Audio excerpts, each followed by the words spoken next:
It's 1 o'clock. Let's update you on the top stories of the day. This is Newsdesk.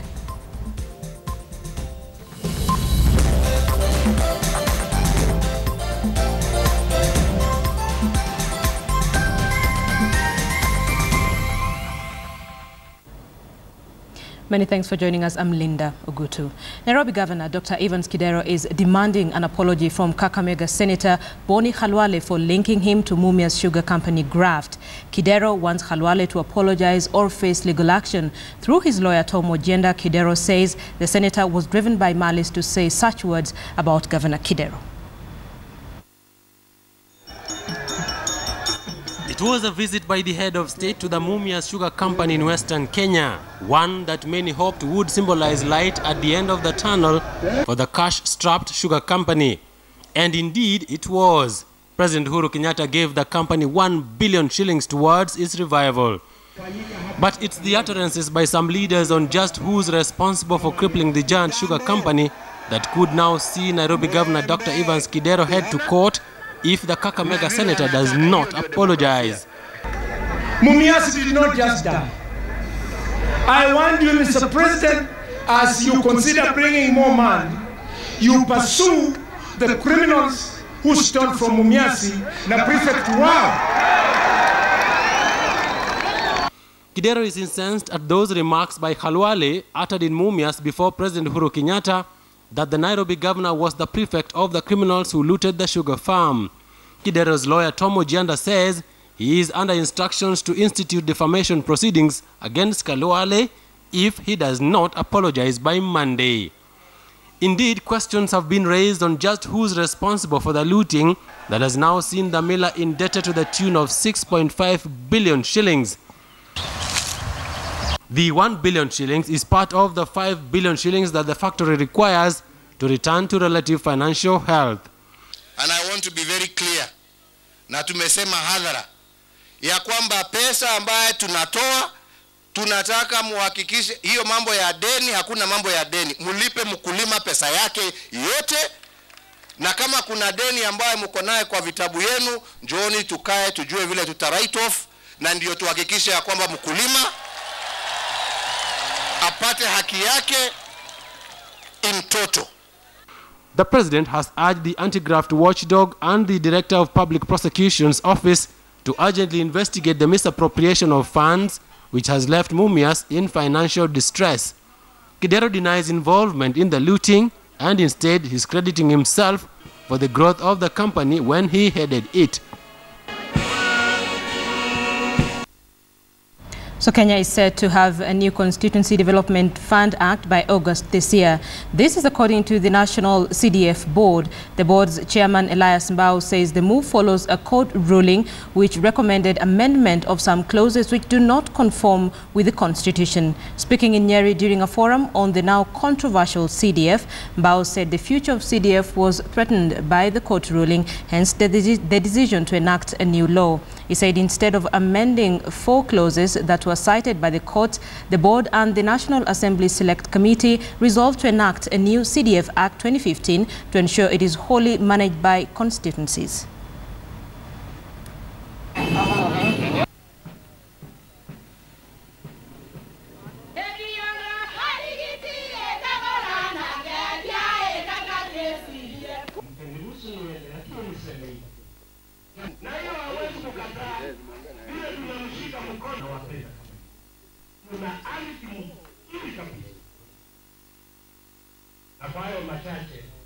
Every Kenyan has a right to go to... Some of them wanaishi, they don't know where there is money coming to the county.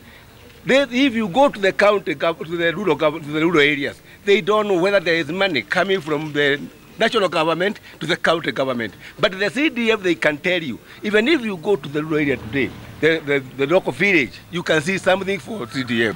Tusipeleke pesa yote katika chungu moja. Wacha hii pesa tujaribu ndio iweze kufikia mwananchi vizuri. Na mimi ningetaka kusema wakati tulipo koti ilipo ongea kuhusu hii maneno, mambo zingine walikuwa wamesema hatujafanya, lakini zingine tulikuwa tumefanya kama CDFC. haikuwa imechaguliwa kwa ofisi, ni wananchi walikuwa wamechagua CDFC, na kwa hivyo hizo mambo zingine zote ni lazima sisi tuendelee kuangalia, tuone haswa ni nini. Lakini tukija kwa mwananchi, hatuji kuambia mwananchi ni lazima, tunakuja kusikiza. By next week, we shall have a complete draft bill, new act. And then after that, by mid-July, that draft bill, we shall want it to be getting published by the national government en route the National Assembly for debate, discussion, marekebisho, and adoption. Let's now look at the tourism industry and the efforts to revive it, especially in Kenya.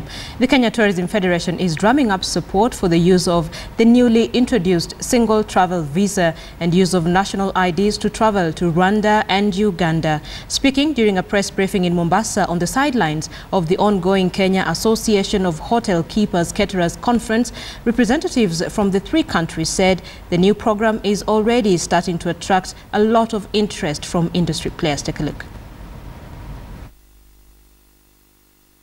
We are going as one block to market the region as one block. Aimed at promoting the region as one destination, and this is actually aimed at making sure that we sell the region as one tourism destination, making sure that tourists and let's say operators in Kenya who are selling Kenya also add Rwanda and Uganda on their packages. And this is likely important to make sure we increase our arrivals.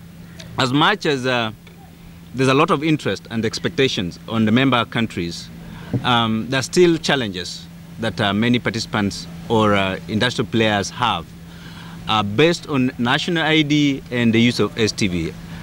Things ranging from fund sharing and such likes, but some of these things are at policy level. Suspended Cabinet Secretary Charity Ngilu has denied obstructing the current land investigation by the Ethics and Anti-Corruption Commission. Ngilu took the plea today after a magistrate's court declined to have her charged separately. Ngilu said she could not have hampered the investigation because she was the one who wrote to the Ethics and Anti-Corruption Commission over the matter. While ruling on her objections to being tried together with others in the current land case, Nairobi Principal Magistrate Lawrence Mugambi found that there was sufficient interconnection of issues to try Ngilu with her co-accused. Mugambi also dismissed Ngilu's assertion that she'll suffer embarrassment if she is charged alongside the ministry officials, saying her charge is not scandalous. Ngilu is accused of obstructing EACC detectives by directing ministry officials not to make available documents or record statements with them. 7 of her co-accused all denied the charge of illegally transferring the current land and trying to conceal it.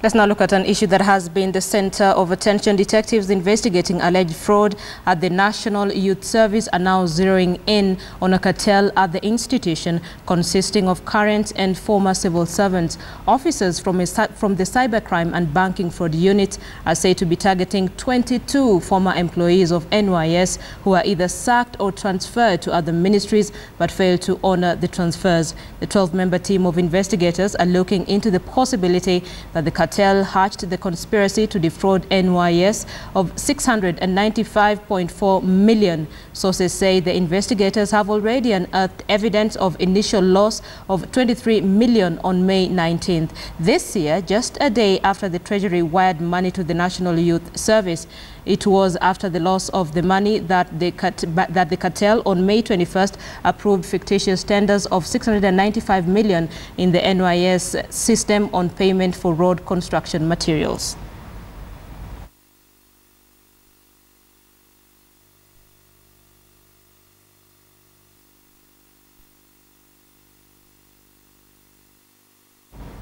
Let's focus on the ICC. The prosecution team at the International Criminal Court has said it has recorded conversations of intermediaries who are interfering with witnesses on behalf of Deputy President William Ruto. The claims were made during the status conference held yesterday at The Hague. Senior trial attorney Anton Steinberg told the court that because of bribery and intimidation, 6 of the prosecution's witnesses recanted their evidence or refused to testify at the trial stage. But Ruto and Joshua Sang's lawyers dismissed the claims, saying none of the interferers came from the defense. The prosecution is trying to get the judges to allow the use of earlier testimony recorded from witnesses who have since recanted or changed their statements. Judges will rule mid-next month on whether to allow the recorded testimony. Yes, proceed.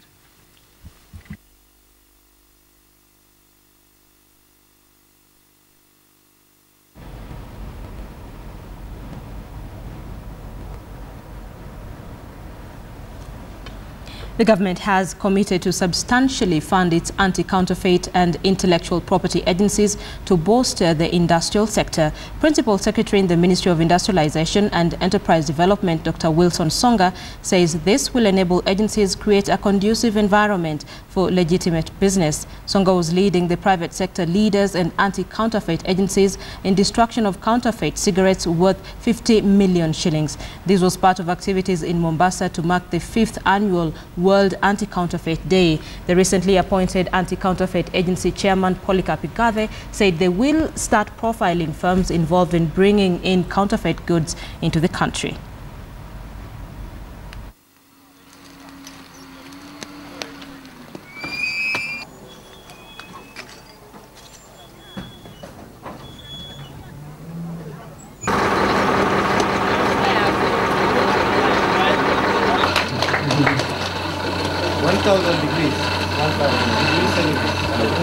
The government has zero tolerance to dealers of illicit trade and counterfeiters included. Ladies and gentlemen, the enforcement function is very crucial in serving as a deterrent for counterfeiters, thereby creating a favorable business environment for legitimate businesses to thrive.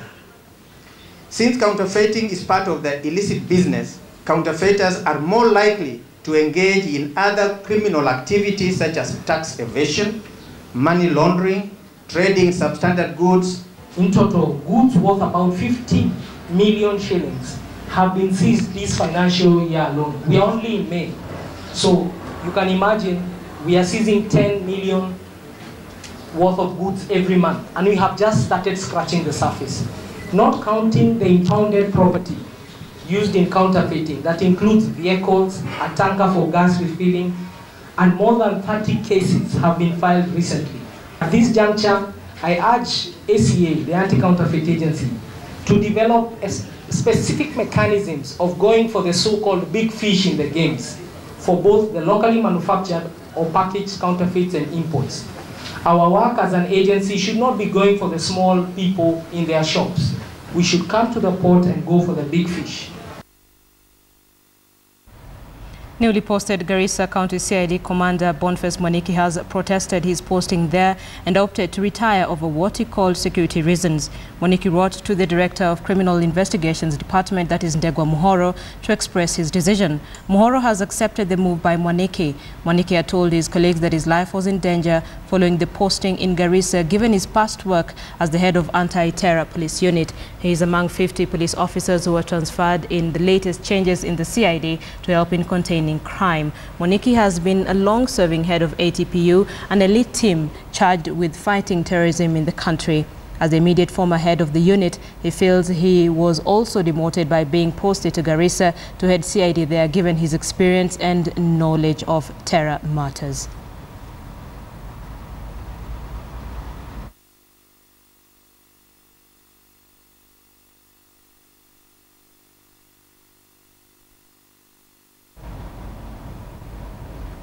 Kakamega Governor Wycliffe Oparanya appeared in a Kakamega Chief Magistrate's Court on an incitement charge after being served with summons on Monday this week for failure to appear in the same court. The court documents read that on the 26th of April 2014 at Mabole village in Kakamega, Oparanya, without lawful excuse, uttered words Kimila mpaka ifanyike, boma itandazwe. The words allegedly made mourners burn houses, damage properties and cause injuries to 4 people. Oparanya denied the charges, saying that Mobole was his home and therefore he could not do such a thing. Chief Magistrate Samuel Wahome ruled that Oparanya pays a cash bail of 200,000 and set the hearing for 28th of July.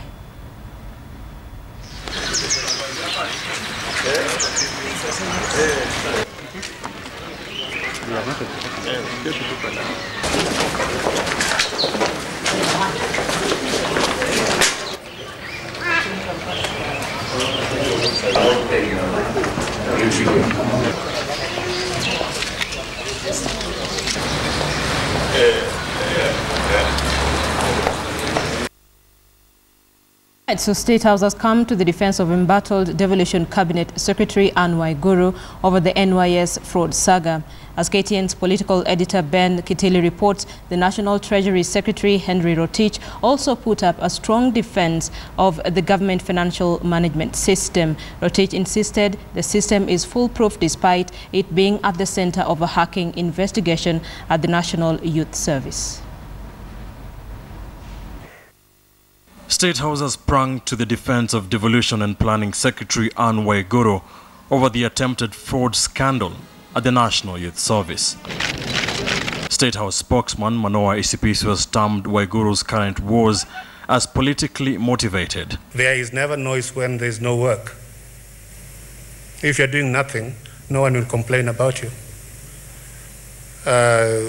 People who work, generally, people who can show results, generally, get a little more targeted than people who don't show results. On Thursday last week, Waiguru disclosed an attempt to steal 826 million shillings from the NYS coffers, opening a can of worms both politically and technically. The State Financial Management System, IFMIS, is at the center of the NYS probe. Despite the questions that have been raised over the attempted fraud, Treasury Secretary Henry Rotich maintains the system is secure and almost impossible to hack into. Unless somebody steals a password of somebody who's approved, that's where the issue is. But hacking into the system, that has been proven you cannot hack. Rotich explained that the seemingly failed attempt to siphon hundreds of millions from public coffers proves the infallibility of the financial system. And that usually happens even in a manual system. People can forge signatures and documents and all that. But the beauty of this system is that you'll track who there is a footprint. Cybercrime investigators at the Directorate of Criminal Investigations have since established that passwords of key officials were used to make illegal entries at NYS. Rotich and his team from Treasury assured the Public Accounts Committee on Thursday that was the furthest the fraud attempt could go. The system worked the way it was supposed to work. And the information is available for those institutions that are mandated to either investigate. The information is there. The government introduced IFMIS as a platform and firewall to ensure accountability and transparency in state procurement and payments. The case at NYS, which police have classified as a conspiracy to commit fraud, has raised eyebrows over the financial system. Ben Kitili, KTN.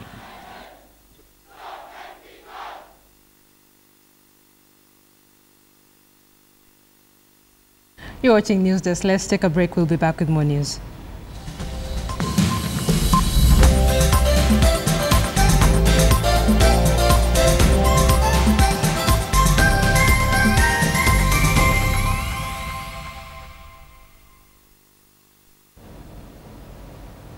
Thank you for staying with Newsdesk. Let's now take a look at sports. Football Kenya Federation's annual general meeting is currently underway at a hotel in Kisii. The meeting is expected to be explosive given that it is coming a few months to the Federation's elections. Victor Gale is there. He now joins us on phone. Victor, what's going on?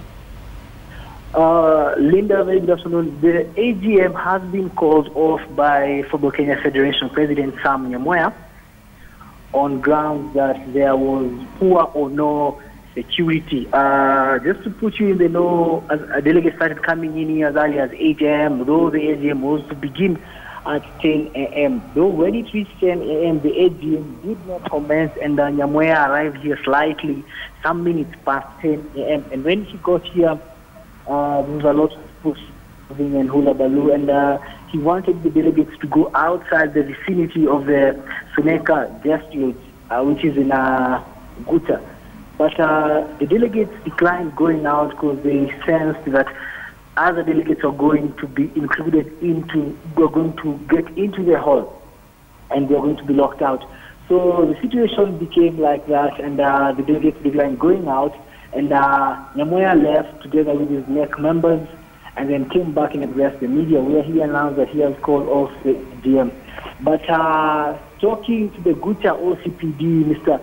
Richard Muigai, he told us that his men, of which we also witnessed, we as members of the 4th Estate, his battalion of administration police and regular police, even including plainclothes police, were also here at the vicinity. And soon after, the delegates decided to hold a special general meeting, which they convened, and Nakuru Branch Chairman, who was the Member of Parliament for that area, David Bikaria, decided to chair it, and they've decided to form a 7-man caretaker committee, which they have said is going to work hand in hand in order to bring some sort of cohesion between the federation and their other soccer stakeholders. Victor, is there any particular reason why this meeting is being held in KC, all the way in KC? Yeah, it is understood that KC is the home turf of the FKF Vice President, but in another thought also, the federation also has the power to choose where the AGM is going to go. So there are two thoughts, either maybe because the chairman comes from this region, but also the federation also has the power to choose whichever part of the country the AGM is going to go. Okay. Victor Gale speaking to us from KC, where Football Kenya Federation's annual general meeting is currently ongoing. We leave it at that. Thank you for watching Newsdesk. Have a good afternoon. Remember, we have another update for you at about 4 p.m. That should be with Ali Manzu. Have a good afternoon.